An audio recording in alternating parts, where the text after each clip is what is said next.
Hello everyone, कैसे हैं आप लोग। आप सभी का स्वागत है हमारे सेशन में। आज हम लोग बात करने वाले हैं केमिकल बॉन्डिंग।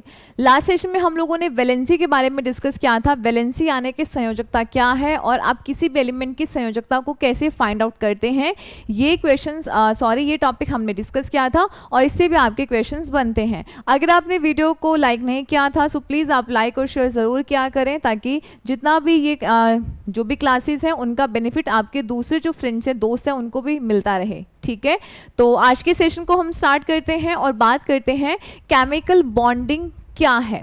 ये कहीं ना कहीं रिलेट करेगा आपके वैलेंसी वाले टॉपिक से, क्योंकि मैंने आपको क्या कहा था कि कोई भी आपका एटम या एलिमेंट जो है वो अपना ऑक्टेट पूरा करना चाहता है, अष्टक पूरा करना चाहता है, इसी जद्दोजहद में लगा रहेगा और दूसरे एलिमेंट्स के साथ क्या करता है, इलेक्ट्रॉन को या तो उसको दे देगा या ले लेगा या शेयरिंग कर लेगा। तो ये जो तरीके होते हैं इनसे वो उनसे बॉन्डिंग कर लेता है। अब कैसे हम किसी को इलेक्ट्रॉन देंगे अगर हमारी उसके साथ बॉन्डिंग अच्छी है, या फिर लेंगे अगर वो हमारी बात मानता है तब हम उससे लेंगे, या फिर शेयरिंग कैसे करेंगे जब हम दोनों को ज़रूरत है और हम दोनों एक दूसरे की बात माने, यानी कि बॉन्डिंग होनी चाहिए। ठीक है, संबंध होना चाहिए। तो इसी में आज हम बात करेंगे केमिकल बॉन्डिंग के बारे में। बहुत ही इंपॉर्टेंट और इंटरेस्टिंग सा टॉपिक है। आप इस क्लास को लगा लेंगे तो आइंदा से कभी भी आपके क्वेश्चंस गलत नहीं होंगे। आप इजीली बता पाएंगे किनके बीच में आयनिक बॉन्ड होता है, यानी कि आयनिक बंध होता है, किसके बीच में सह संयोजक बंध होता है, और किसके बीच में हाइड्रोजन बॉन्ड है, वॉन डेर वाल बॉन्ड है। ये सारे तरीके या सारे क्वेश्चंस आप बहुत आसानी से कर पाएंगे। ठीक है, तो चलिए हम स्टार्ट करते हैं। वैलेंसी को हमने डिस्कस कर लिया था। आपने अगर अभी तक वो सेशन नहीं देखा है तो आपको हमारी प्लेलिस्ट में मिल जाएगा। तो बात करते हैं केमिकल बॉन्डिंग यानी कि रासायनिक बंध। ठीक है, बहुत ही अच्छा सा टॉपिक है कि रासायनिक बंध क्या है। चलिए देखिएगा, हम यहाँ पे बात करते हैं केमिकल बॉन्डिंग के बारे में। केमिकल बॉन्डिंग क्या है? परमाणु की प्रकृति में स्वतंत्र उपस्थिति नहीं है। जो सारी बातें अभी हमने डिस्कस करी वही लिखी गई हैं। इसी कारण समान अथवा भिन्न भिन्न परमाणु साथ में संयुक्त होकर अणु का निर्माण करते हैं, और इसी प्रकार से अणु और यौगिक जब भी बनेंगे तो ऐसा तो नहीं है ना, जब भी कोई एलिमेंट्स जुड़ रहा है, मॉलिक्यूल बना रहा है या कंपाउंड बना रहा है, तो बॉन्डिंग का होना बहुत ज़रूरी है। बंद होगा तभी तो आपस में जुड़े रहेंगे, अदरवाइज वो कैसे जुड़े रहेंगे। क्लियर? चलिए देखिएगा, तो हम यहाँ पे बात करते हैं रासायनिक बंध। किसी अणु या यौगिक में उपस्थित परमाणुओं के मध्य वो आकर्षण बल जो उन्हें जोड़े रखता है और एक पर्टिकुलर एक स्ट्रक्चर देता है, उसे हम कहते हैं केमिकल बॉन्ड। उसे हम क्या कहते हैं? केमिकल बॉन्ड कहते हैं। और इसी बेसिस पे किसकी प्रकृति कैसी है, कौन कितना पावरफुल बॉन्ड है, कौन कितना वीक है, इसी बेसिस पे हमने कुछ इनको डिवाइड किया है डिफरेंट टाइप में। तो चलिए बात करते हैं कि केमिकल बॉन्डिंग जो है ये कितने प्रकार की होती है। चलिए, दो टाइप के होते हैं। एक तो होता है इंट्रामॉलिक्यूलर और दूसरा है आपका इंटरमॉलिक्यूलर। ठीक है, अब बात करेंगे इंट्रा और इंटर क्या है। इंट्रा का थोड़ा सा देख रहे हैं, अंतः अणुक बल, यानी कि अणुओं के मध्य लगने वाला। अणु के अंदर भी तो क्या होंगे, एटम्स होंगे, तो उनके बीच में लगने वाला जो बॉन्ड है उसे आप कहते हैं इंट्रामॉलिक्यूलर या अंतः अणुक बंध, अणु के अंदर लगने वाला बंध। ठीक है, और ये है आपका इंटरमॉलिक्यूलर या फिर आप बोलते हैं अंतर आणविक बल, अणु अणु के बीच में लगने वाला बॉन्ड, या आप इसे बोलते हैं वीक बॉन्ड। समझ गए क्या? जैसे कि मान लीजिएगा कि आपके पास क्या है, एक तो यहाँ से इरेज और नहीं होगा। चलिए, यहाँ पे मैंने एक लिया है डायग्राम, उससे आपको इजीली पहले हम ये देख लेते हैं। ठीक है, अब जब आप यहाँ पे बात करेंगे इंटरमॉलिक्यूलर, मतलब कि अणु जो है वो डिफरेंट एटम्स के साथ मिलकर बना होगा या सेम एटम के साथ मिलकर होगा, तो अणु के अंदर लगने वाला जो फोर्स है उसे आप कहते हैं इंट्रामॉलिक्यूलर, और ये लगभग है आपका 3 प्रकार का। ठीक है, इसमें हम डिस्कस करेंगे आपका इलेक्ट्रोवॉलेंट बॉन्ड जिसे आप आयनिक बंध भी कहते हैं, सेकेंड है कोवलेंट बॉन्ड जिसे आप सह संयोजी बंध कहते हैं, और थर्ड है कोऑर्डिनेट बॉन्ड यानी कि उप सह संयोजी बंध। बहुत ही अच्छे से आपको मैं करवाऊंगी बताऊंगी ताकि आपका कभी भी इसके अंदर कोई भी कंफ्यूजन नहीं होगा। और जब आप यहाँ पे अंतराण्विक की बात करेंगे तो दो टाइप के हैं, हाइड्रोजन और वॉन्डर वॉल फोर्स। अभी समझ में आया? मेनली तो हमारे दो ही प्रकार के हैं, एक तो है आपका इंट्रामॉलिक्यूलर और सेकंड है आपका इंटरमॉलिक्यूलर। ठीक है, अब यहाँ से थोड़ा सा समझ लीजिएगा इंटर और इंट्रा क्या है।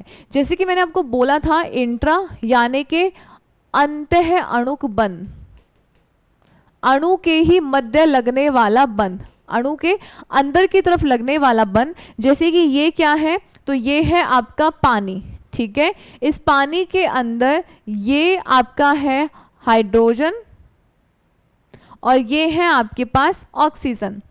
तो इनके बीच में ये जो आपका हाइड्रोजन और जो ऑक्सीजन है, इसके बीच में ये जो फोर्स है, इसके बीच का जो फोर्स है, इसे आप कहते हैं इंट्रामॉलिक्यूलर। और ये काफ़ी स्ट्रॉन्ग भी होता है और ये साथ में क्या होता है, काफ़ी स्ट्रॉन्ग बॉन्ड होता है, इसे आप प्रबल बंध भी कहते हैं। ऑब्वियसली अणु के अंदर की तरफ फोर्स लग रहा है, इसी वजह से तो वो अणु आपस में कनेक्ट हैं। ठीक है, और इसी वजह से वो काफ़ी स्ट्रॉन्ग बॉन्ड भी है। आगे चलते हैं इंटरमॉलिक्यूलर, या आप इसे बोलते हैं अंतराण्विक। ये हिंदी में मुझे थोड़ा सा डाउट है, यहाँ पे बस इसको इतना देख लीजिएगा, ये आपके पास दो पानी के मॉलिक्यूल हैं, ये भी पानी है, ये भी पानी है। तो यहाँ पर इनके बीच का जो फोर्स होगा, दो अणु हैं, ये अलग अणु है, ये अलग अणु है, इनके बीच का जो फोर्स है इसे आप कहते हैं इंटरमॉलिक्यूलर फोर्स। आई होप आप इसे समझ गए हैं, और अगर समझ गए हैं तो थम्स अप कर दीजिएगा और कमेंट सेक्शन में अपना फीडबैक ज़रूर दीजिएगा कि आपको क्लास कैसी लगी। ठीक है, नेक्स्ट देखिएगा। अब चलते हैं आयनिक बॉन्ड या विद्युत संयोजी बंध। इसको देखने से कुछ कुछ समझ आ रहा है क्या? आयनिक बॉन्ड कैसे बनेगा? ये वो बॉन्ड है जब कोई एलिमेंट अपने आयंस को ट्रांसफर करता है। अब आयंस कैसे ट्रांसफर होंगे? इलेक्ट्रॉन को देकर, या तो इलेक्ट्रॉन दे दिया या इलेक्ट्रॉन ले लिया। यानी कि जब भी इलेक्ट्रॉन का ट्रांसफर करते हैं तो आयंस में कन्वर्ट हो जाता है ना, जैसे कि पॉजिटिव चार्ज आना, नेगेटिव चार्ज आना। यहाँ पे देखिएगा, जैसे कि मैंने आपको बताया, आपका NaCl, ये मैंने पहले बहुत बार करवा दिया है तो मैं यहाँ पे ज़्यादा नहीं करवाऊंगी। इसके ऊपर पॉजिटिव चार्ज होता है, इसके ऊपर नेगेटिव चार्ज होता है। ऐसा क्यों है? क्योंकि सोडियम ने एक इलेक्ट्रॉन अपना दिया है और क्लोरीन ने एक इलेक्ट्रॉन लिया है, तो इसके ऊपर आयंस आ गए हैं, चार्ज आ गए हैं। तो ये दोनों मिलकर जो बॉन्डिंग कर कर क्या बनाते हैं, NaCl बनाते हैं। तो इनके बीच का जो बॉन्ड होता है उसे आप कहते हैं इलेक्ट्रोवॉलेंट बॉन्ड, या आप इसे कहते हैं आयनिक बॉन्ड। समझ गए हम इसको ऐसा क्यों कह रहे हैं? हम इसे ऐसा इस वजह से कह रहे हैं क्योंकि इन्होंने अपने इलेक्ट्रॉन को इलेक्ट्रॉन को या तो त्याग दिया है या ग्रहण कर लिया है, जिसकी वजह से इनके ऊपर कुछ ऐसे चार्ज आए। अब ये चार्ज कैसे हैं? अपोजिट हैं, यानी एक के ऊपर पॉजिटिव चार्ज है और दूसरे के ऊपर नेगेटिव चार्ज है। तो हम ये जानते हैं कि जब भी कोई अपोजिट चार्ज होते हैं तो वो एक दूसरे को अट्रैक्ट करते हैं ना। तो जब वो इस तरीके से अट्रैक्ट करेंगे, जो यहाँ पे अट्रैक्शन फोर्स होगा या जो अट्रैक्शन की वजह से जो बॉन्ड बनेगा उसे ही हम आयनिक बॉन्ड कहते हैं। उसे ही हम क्या कहते हैं? आयनिक बॉन्ड कहते हैं। इसके बारे में कुछ फैक्चुअल बातें हैं, वो हम यहाँ डिस्कस कर लेते हैं। इलेक्ट्रोवॉलेंट बॉन्ड या आयनिक बॉन्ड एक ऐसा बॉन्ड है जो परमाणुओं के मध्य संयोजी इलेक्ट्रॉन के ट्रांसफर के परिणाम स्वरूप बनेगा। यानी कि आयनिक बॉन्ड की कंडीशन है या तो इलेक्ट्रॉन देना होगा या लेना होगा, यानी कि उसमें इलेक्ट्रॉन का ट्रांसफर ज़रूरी है, क्योंकि जब इलेक्ट्रॉन का ट्रांसफर होगा तभी तो चार्ज आएगा, तभी तो आवेश आएगा, तभी तो वो आयंस में कन्वर्ट होगा। समझ गए? तो इतनी बातें आपको यहाँ पर ध्यान रखनी है। उसके बाद में ये चीज़ ध्यान रखिएगा, इलेक्ट्रॉन का ये ट्रांसफर क्रिया में भाग लेने वाले परमाणुओं को विपरीत, मतलब ये सारी चीज़ें ना आप खुद से इसको रीड कर लीजिएगा जो मैंने आपको बताया है, जैसे कि इसके ऊपर पॉजिटिव और इसके ऊपर नेगेटिव। तो इस तरीके से यहाँ पर एक अट्रैक्शन फोर्स काम करता है। क्लियर? इसकी जो PDF है वो आपको मेरे Telegram channel Divya Chandani ma'am पर मिल जाएगी, तो आप उसे ज्वाइन कर सकते हैं। नेक्स्ट देखिएगा, आगे चलते हैं, विद्युत संयोजी बंध के और क्या क्या इसमें प्रॉपर्टीज हैं देखिएगा। हमेशा ये चीज़ ध्यान रखिएगा कि जब भी हम केमिकल या आयनिक बॉन्ड की बात करते हैं तो यहाँ पे देखो ये NaCl है। अब NaCl के अंदर ना आपका कुछ इस प्रकार से, जैसे एक क्लोरीन है, फिर सोडियम है, फिर क्लोरीन है, फिर सोडियम है, कुछ इस तरीके से ये जुड़े होते हैं। कैसे जुड़े होंगे? एक क्लोरीन एक सोडियम, यानी कि एक पॉजिटिव चार्ज, एक नेगेटिव, फिर पॉजिटिव, फिर नेगेटिव, फिर पॉजिटिव, फिर नेगेटिव। अब इस तरीके से यहाँ पर जो बॉन्ड बनेगा ऑब्वियसली कैसा होगा? काफ़ी स्ट्रॉन्ग होगा, क्योंकि इनके बीच में अट्रैक्शन बहुत ज़्यादा होगा, क्योंकि अपोजिट चार्ज है। समझ रहे हैं? तो यही कुछ बातें यहाँ पर लिखी गई हैं। इन यौगिकों में आयनिक आवेश में वृद्धि के साथ आयन की मध्य दूरी कम हो जाती है और जिसकी वजह से इनकी कठोरता में वृद्धि हो जाती है। अगर आयन्स होंगे, अगर अपोजिट चार्ज होंगे तो ऑब्वियसली अट्रैक्शन ज़्यादा होगा, डिस्टेंस कम हो जाएगी और इसी वजह से काफ़ी स्ट्रॉन्ग हो जाएंगे। ठीक है, देखिएगा। अब हमें ये समझना हो कि अब आपके दिमाग में आ रहा होगा कि मैम हमें कैसे पता चलेगा, क्योंकि कई बार पूछ लिया जाता है ऑप्शंस देके, केमिकल देके, आपके कंपाउंड देके कि इनमें से किस में आयनिक बॉन्ड है, किस में कोवलेंट बॉन्ड है। क्वेश्चंस हम लोग आगे करेंगे। ठीक है, तो उसको पहचानने के लिए आप ध्यान रखिएगा, जब भी हम आयनिक बॉन्ड की बात करेंगे तो मेटल और नॉन मेटल, किसके बीच में? मेटल और नॉन मेटल के बीच में हमेशा ये बॉन्ड बनता है, क्योंकि हम ये जानते हैं मेटल यानी कि धातु, ये हमेशा अपने, क्योंकि इनके पास इलेक्ट्रॉन का एक्सेस होता है और ये है आपका अधातु, इनको हमेशा इलेक्ट्रॉन की कमी होती है, तो ये क्या करते हैं? अपना इलेक्ट्रॉन इनको दे देंगे, तो दे देंगे तो पॉजिटिव चार्ज, इसके ऊपर नेगेटिव चार्ज, और इस तरीके से यहाँ पर आयनिक बॉन्ड का निर्माण हो जाता है। ठीक है, तो हमेशा ध्यान रखिएगा कि जो आयनिक बॉन्ड है वो किन के बीच बनता है, तो वो आपका बनेगा धातु और अधातु के बीच में। हमेशा ध्यान रखिएगा, धातु और अधातु के बीच में बनने वाला जो बंध है उसे आयनिक बंध कहते हैं। फॉर एग्जाम्पल अभी हमने कितनी बार डिस्कस भी किया, NaCl। अब यहाँ पे सोडियम क्या है? मेटल, और क्लोरीन क्या है? ये है नॉन मेटल। ये क्या है? नॉन मेटल, और इनके बीच में जो बॉन्ड बनेगा उसे आप कहते हैं आयनिक बॉन्ड। इसे क्या कहा जाता है? इसे आयनिक बॉन्ड कहते हैं। क्लियर? नेक्स्ट देखिएगा, आगे चलते हैं कोवलेंट बॉन्ड। कोवलेंट यानी कि सहसंयोजी, यानी कि ये बनेगा पार्टनरशिप करके। अब पार्टनरशिप कैसे की जाती है? फॉर एग्जाम्पल जैसे कि ना आप लोग दो दोस्त हैं और आपको किसी चीज़ की ज़रूरत है, तो फिर क्या होगा? अब आपके पास भी, आपको मान लो कि बुक लेनी है, आपके पास भी पैसे कम है, सामने वाले के पास भी कम पैसे हैं।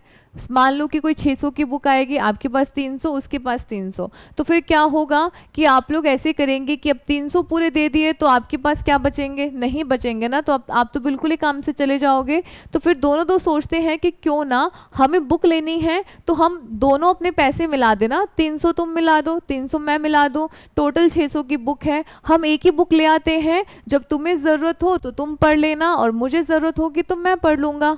काम हो गया ना दोनों का। अब दोनों ने यहाँ पे क्या किया? शेयरिंग कर ली। दोनों ने शेयरिंग कर ली तो काम बहुत आसान हो गया। यहाँ पे भी कुछ ऐसा ही है, इलेक्ट्रॉन्स आपस में शेयरिंग कर लेते हैं और इसकी वजह से जो बॉन्ड बनता है उसे कहा जाता है कोवलेंट बॉन्ड। ध्यान रखिएगा, हर एक की अपनी अपनी प्रॉपर्टीज़ हैं। जैसे कि आयनिक बॉन्ड की प्रॉपर्टी है कि उसको इलेक्ट्रॉन ट्रांसफ़र करना होगा, देना होगा या लेना होगा। यहाँ पे होगा शेयरिंग, यहाँ पे इलेक्ट्रॉन कैसे किए जाएंगे? शेयर किए जाएंगे और उससे जो बॉन्ड बनेगा उसे कहेंगे कोवलेंट बॉन्ड। एक समान या भिन्न तत्वों के परमाणुओं के मध्य संयोजी इलेक्ट्रॉन की साझेदारी यानी कि शेयरिंग की वजह से जो बॉन्ड बनता है उसे हम कहते हैं सहसंयोजक बंध। ये बंध उन परमाणुओं के मध्य निर्मित होता है जिनकी इलेक्ट्रॉन नेगेटिविटी लगभग समान होती है। इलेक्ट्रॉन नेगेटिविटी क्या है? कि इलेक्ट्रॉन को अपनी तरफ आकर्षित करने की जो क्षमता है उसे ही हम विद्युत ऋणात्मकता या इलेक्ट्रॉन नेगेटिविटी कहते हैं। ठीक है, तो लगभग जहाँ पर सेम होगी वहीं पर इस बॉन्डिंग का निर्माण होता है। फॉर एग्जाम्पल अगर हम यहाँ पे देखें, जैसे कि हाइड्रोजन, जैसे कि ऑक्सीजन, जैसे कि नाइट्रोजन, इनके बीच का जो बॉन्ड बनता है वो कैसा होगा? तो यहाँ पर बनने वाले बॉन्ड कैसे होते हैं? शेयरिंग या कोवलेंट बॉन्ड इसे हम कहते हैं। फॉर एग्जाम्पल 3 टाइप के हैं। फर्स्ट की बात करते हैं सिंगल कोवलेंट बॉन्ड, एक इलेक्ट्रॉन की साझेदारी से यहाँ पर जो बॉन्ड बनेगा।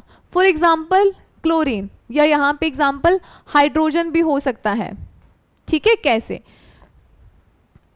क्लोरीन के पास इलेक्ट्रॉन कितने? 17। कितने इलेक्ट्रॉन हैं? हमने बहुत बार डिस्कस किया है ना, इलेक्ट्रॉन कितने हैं? 17 हैं। कैसे आएंगे?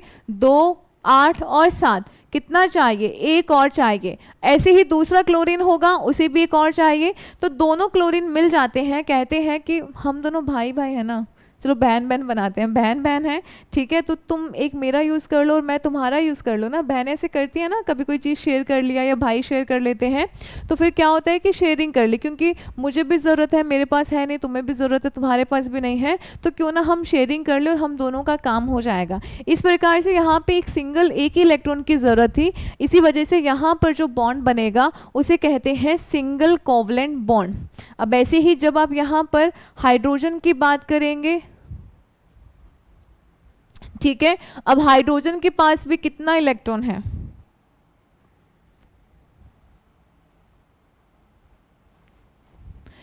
हाइड्रोजन के पास भी कितना इलेक्ट्रॉन है? एक इलेक्ट्रॉन है। ठीक है, अब यहाँ पे एक इलेक्ट्रॉन है, इसको अपनी पहली कक्षा में कितने इलेक्ट्रॉन चाहिए? 2 चाहिए। इसको भी कितने की ज़रूरत है? तो इसको भी ज़रूरत है, 1 इलेक्ट्रॉन की ज़रूरत है। तो यहाँ पे भी एक दूसरा हाइड्रोजन होगा, तो यहाँ पर अगेन इसको भी कितने की ज़रूरत है? इसको भी यहाँ पर 1 ही इलेक्ट्रॉन की ज़रूरत है। दोनों कहेंगे कि अपने दोनों साथ में मिल जाते हैं ना, तो मेरा इलेक्ट्रॉन यूज़ कर लेना, मैं तुम्हारा कर लूँगा। इस प्रकार से ये क्या बना देते हैं? H2 बना देंगे और यहाँ पर दोनों आपस में शेयरिंग कर लेते हैं। तो यहाँ पर जो बॉन्ड बनेगा उसे भी हम कहेंगे कोवलेंट बॉन्ड ही कहेंगे। क्लियर? देखिएगा, सेकेंड आपका आता है ड्यूल कोवलेंट बॉन्ड, यानी कि जहां पर 2 इलेक्ट्रॉन के पेयर्स की साझेदारी हो। फॉर एग्जाम्पल हाइड्रोजन, हमने इसका एग्जाम्पल देखा था, 8 इलेक्ट्रॉन है ऑक्सीजन के पास, जरूरत कितने की है? 2 की, इसको भी 2 की, तो ये दोनों आपस में 2 इलेक्ट्रॉन, 2 इलेक्ट्रॉन इसके, 2 इलेक्ट्रॉन इसके, टोटल कितने? 4 इलेक्ट्रॉन। कितने पेयर? 2 पेयर। तो यहाँ पर 2 पेयर का जब भी यहाँ पर साझेदारी होगी तो उसे हम कहते हैं ड्यूल कोवलेंट बॉन्ड, यानी कि द्विसह संयोजन बंध। यस, बताइए क्या यहाँ पे कोई प्रॉब्लम? बहुत ही सिंपल। आगे चलते हैं ट्रिपल कोवलेंट बॉन्ड, जहां पे 3 इलेक्ट्रॉन पेयर की साझेदारी हो।